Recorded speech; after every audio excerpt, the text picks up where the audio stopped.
en el llamamiento que el Señor hace a una persona al ministerio. Hay atributos involucrados, atributos de Dios. En primer lugar, Dios nos llama a través o mediante su preconocimiento, hermanos. ¿Qué es esto?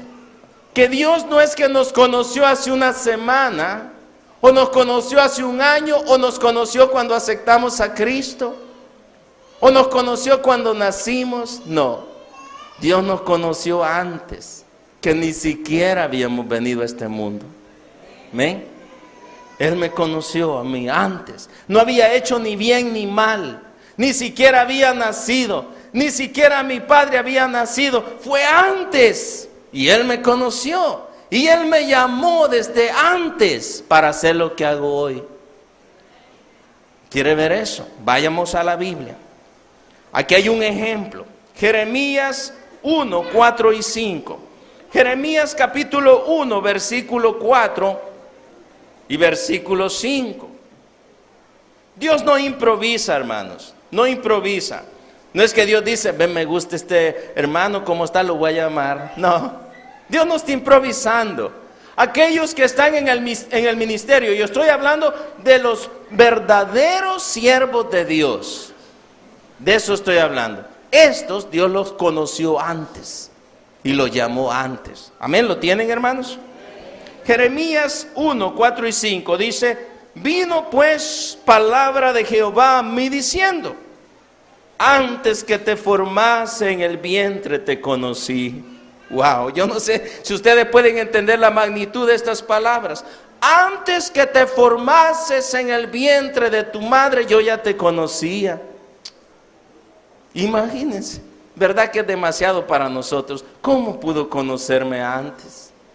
¿Cómo pudo saber? Mire, antes de que yo viniera, el Señor me conoció, nos conoció. Yo te conocí, dice, y antes que nacieses, te santifiqué y te di por profeta a las naciones. No habías nacido y yo ya te había llamado para ser el predicador que tú eres hoy. ¿Ven? ¿Entienden eso? Wow. Mira, hermanos, yo he llorado pensando esto. Señor, gracias. ¿Cómo me conoció? Y cómo me apartó y cómo dispuso todas las cosas para esto. Hermano, esta es una honra grande, grande. Y aquellos que hemos sido honrados con este privilegio, debemos, hermanos, honrarlo. Debemos ser, hermanos, agradecidos. Debemos vivir para el ministerio. Hay personas que no honran el ministerio. ¿Y sabe qué dice la Biblia de aquellos que son puestos en honra y no entienden? ¿Qué dice? Que el hombre que es puesto en honra y no entiende, semejante es a las bestias que perecen. ¿Verdad que así dice? ¿Qué está diciendo? Que aquel que es puesto en honra y no entiende que lo están honrando con algo grande, es como una bestia, dice la Biblia. Es duro, ¿verdad? Es duro, pero yo no lo estoy diciendo, la Biblia dice eso. Es duro, es duro. Si entendemos que Dios nos ha honrado, debemos de vivir de acuerdo a aquella posición que Dios nos ha puesto. Efesios 1:4, vaya conmigo. Efesios 1:4. Dios no improvisa, hermanos. Efesios 1:4. Cuando lo tenga, dice amén. Oiga esto. Según nos escogió en Él antes de la fundación del mundo, para que fuésemos santos y sin mancha delante de Él. Hablando de los creyentes en general. Hablando del preconocimiento de Dios. El conocimiento anticipado que tiene Dios de todas las cosas. Porque Él es Dios, hermanos. Él es Dios. Y Él puede tener este preconocimiento. Ahora, lo que nos interesa es esto. Dios nos llamó en algún tiempo antes. Amén. Ahora, la pregunta que viene a la mente de nosotros es: ¿qué tan antes? ¿Cuándo fue eso? ¿Qué tan antes nos llamó? A saber, hermanos. Es un tiempo perdido en la eternidad que no conocemos. Pero en un tiempo antes, allá en la eternidad, Dios nos conoció. Y en ese tiempo Él nos llamó para ser lo que hoy somos. Y algunos hermanos no somos todavía en el ministerio, digo lo que Dios quiere que seamos, porque no le hemos permitido a Dios. Dios quiere hacer más con algunas de nuestras vidas. Mire, el problema no es nosotros, es que uno a veces piensa, pero es que yo no soy grande. Dios no quiere grandes, Él es grande, Él es grande. Debemos permitir que Él haga la vida. Él hace, hermanos. Voy a contarles algo. Cuando vine al país hace muchos años, cuando yo salí de mi iglesia para ser misionero, recuerdo que en una escuela dominical, siendo un joven, después de que predicaron, el Señor habló en mi corazón. Y yo traté de esconderme, me asusté. ¿Cómo Dios puede estarme llamando a mí? Y recuerdo que hicieron un llamado, ni siquiera era sobre el llamado al ministerio que estaban predicando. Y yo pasé enfrente. En mi iglesia se tenía la costumbre que cuando uno hacía una decisión, ya sea por Cristo o cualquier decisión, pasaba enfrente. Así es que yo pasé enfrente y estaba parado ahí y el pastor oró. Y no era ni un buen joven, hermanos. Tanto que el pastor pensó que había pasado para reconciliar. Y el pastor dijo, ¿estás reconciliando, Boanerges? Yo dije, no. Y todos se quedaron. Y yo dije, yo he pasado enfrente para decirles que de hoy en adelante yo estoy dando mi vida para el Señor, para el ministerio. ¿Y sabe qué pasó cuando dije eso? Se rieron, hermanos. Todos se rieron. Los de atrás se rieron todos. Mira ese. Dios me llama para ser misionero. Y misionero, si ¿qué va a hacer este? Se rieron. Pero luego, tiempo después, dije, voy para estudiar en el seminario. Ya se rieron más poco. Pero luego salí, me quedé como profesor del seminario por 3 años todavía, haciéndome loco porque tenía miedo de ir al campo. Tenía miedo. Y luego que dije un día, me voy. Ya había comenzado obras en el país, pero dentro del país. Ya era casado. Yo dije, un día pasé y dije, hermanos, oren por mí porque voy para Honduras. Entonces, hermanos, sí se rieron. ¿Cómo va a ir? ¿Cómo va a vivir? ¿Qué va a hacer? Y venían a mí y me dijeron, mira, hermano, ya ponga los pies en la tierra. La obra es para gente grande. Deja eso a los gringos. Ellos tienen capacidad. Usted es un indio. Usted no puede. Dios puede hacerlo con alguien grande que está preparado. Usted no. Wow. Y un hermano dijo, mira, hermano, usted es como Don Quijote de la Mancha. Usted mira una gran obra, como Don Quijote miraba a gigantes y eran molinos, ¿no? Él dice, usted mira una gran obra y usted mira, eso solo está aquí en usted. Con todo preparamos las cosas, metimos toda. Mira, gracias a Dios por mi esposa. Pobrecita mi esposa. Yo dije, está dispuesta, donde usted vaya voy a ir yo. Amén. Y si me va mal, me casé con usted para bien o para mal.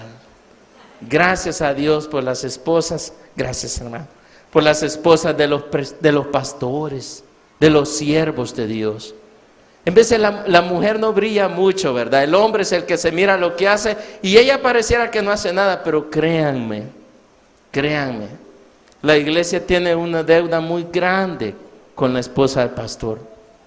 Bueno, la cosa es que nos vinimos, dije a mi pastor, mira hermano, ordéname al ministerio, ya no me detengan, ya despáchenme, porque sin la bendición de la iglesia tampoco me vengo, porque Dios nos llamó a través de una iglesia, como vamos a ver luego. Entonces dijo el pastor, no puedo detenerlo, Dios lo llama, así es que se va. Me dijeron, ¿tienen fe? Tengo. Así es que me dieron 200 colones, en aquel entonces eran colones en El Salvador, 200 colones de ofrenda mensual, 200, para venirme para acá, pero que eran 200. Y nos vinimos. Recuerdo, hermanos, que cuando llegamos, alquilamos la casita donde comenzamos la primera obra. Fue un 2 de octubre, debajo de una gran tormenta. Llegamos, todas mis pertenencias cabían en la paila de un picot. Bajamos las cosas y lo metimos, y la casita solo tenía luz eléctrica en un cuarto, todo lo demás estaba oscuro. Mi esposa estaba cansada, se acostó con los 2 niños, bebé chiquito, 3 años. Y parece 3 y 2 años, algo así. Se acostaron en el piso, en una colchoneta. Mientras estaba en el país por venirme, todo estaba bien. Algunos pensaban que yo estaba loco, otros decían, no, es que el hermano es un gigante en la fe. Y estaban divididos los pensamientos. Pero esa noche, cuando yo llegué ahí, y estaba en oscuro la casita, y yo pude ver a mi esposa acostada en el piso, los niños, empezó el ataque del diablo al corazón. Y yo dije, ¿qué hice ya? ¿Cómo me traje esta familia para acá? No conozco a nadie. Ni siquiera conozco al que vive a la par. No tengo familia, estoy solo acá. Ni conozco iglesias ni nada, solo estoy solo. Y venían a mi mente pensamientos que decía, tú no eres misionero. Los misioneros es gente preparada. Es gente que sabe, gente con recursos. Tú no eres nada. Tú ni siquiera eres buen cristiano. Tú no eres buen cristiano. Y pasó eso en mi corazón. Yo no pude aguantar y fui al último cuarto. Y yo me hinqué en el último cuarto, en lo oscuro. Yo puse las cosas en claro con Dios. Y yo dije, mire, Señor, yo no soy como los misioneros de los que he leído en los libros, porque solo de los libros había leído. No soy como ellos. Yo tengo miedo. Y si usted no hace algo, yo no puedo hacer nada. Por favor, haga algo, porque si no yo voy a regresarme avergonzado. Y yo dije que usted me sostenía. Por favor, haga.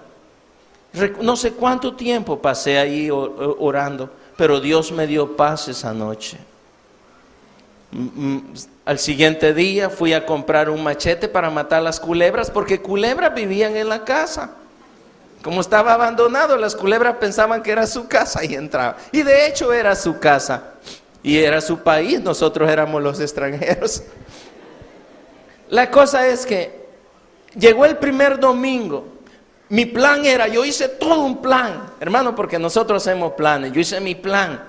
Voy a estar unos 4 o 5 meses, voy a conocer a la gente, voy a dar folletos, y después de 4 o 5 meses, 6 meses, voy a tener la primera reunión con gente y todo, y así voy a empezar.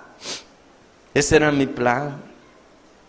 Pero el primer domingo, yo dije a mi esposa, mira, vamos a reunirnos. Era domingo, los domingos estábamos en la iglesia, pero ya no estábamos en la iglesia, estábamos en el campo. Y los domingos siempre nos reuníamos. Así es que yo dije, mira, vamos a reunirnos en la salita. Y puse las sillas del comedor y puse la máquina de coser de mi esposa como púlpito. Y vamos a tener un estudio para darle gracias a Dios de que ya estamos aquí, para servirle. Y con las puertas abiertas comenzamos a cantar. Y mis hijos no podían alcanzar el suelo con sus piecitos, eran chiquitos. Empezamos a cantar y la gente empezó a llegar, que yo no invité, que yo no llamé ni busqué. Ellos llegaban a la puerta y cuando yo miraba su cabeza yo decía, pase adelante, lo estamos esperando. Era mentira, yo ni lo estoy esperando. Pero ellos entraban. Y cuando llegó el momento para tener el estudio, ya no tuve estudio.